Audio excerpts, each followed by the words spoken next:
కుర్రోడు చిన్నోడే గాని ఆ తమ్ముని ఆలోచనే చాలా పెద్దది. అందుకే అందరినీ ప్రశ్నిస్తా అనే పవన్ కళ్యాణ్నే డైరెక్ట్ ప్రశ్నించిండు ఆ కుర్రోడు.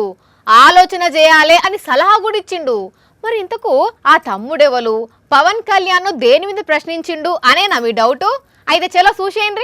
ఇగో ఈ తమ్ముడే పవన్ కళ్యాణ్ ప్రశ్నించింది, అది కూడా ఉల్లిగడ్డ ధర మీద. మీ సినిమాకి ఉన్న టికెట్ వాళ్ళు కూడా మాకు లేదు సార్. మీ ఓజీ సినిమా టికెట్ కు 1400 రూపాయలు, కానీ రైతులు 3 నెలలు కష్టపడి పండించిన క్వింటా ఉల్లిగడ్డకు 1000 రూపాయలేనా?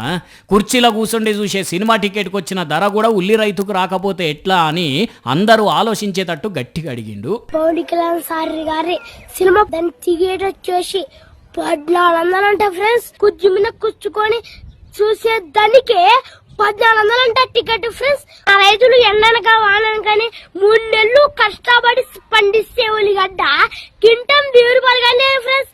ఇట్లా వయసులో చిన్నోడైనా పెద్ద మనసుతోనే ఆలోచించి ప్లీజ్ పవన్ కళ్యాణ్ సార్ ఉల్లిగడ్డకు రేట్లు పెంచండి సార్ అని అడగబట్టిండు.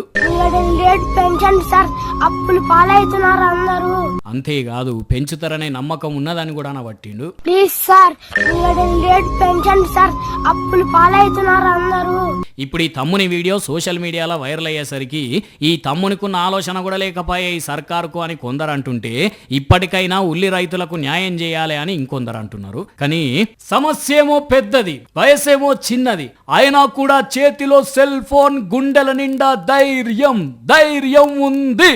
ఆ ధైర్యంతోనే ఈ తమ్ముడు ఇట్లా పవన్ ను నిలదీసిండు. మరి ఈ తమ్ముని మాటలకు పవన్ కళ్యాణ్ ఎట్లా స్పందిస్తాడో చూడాలి.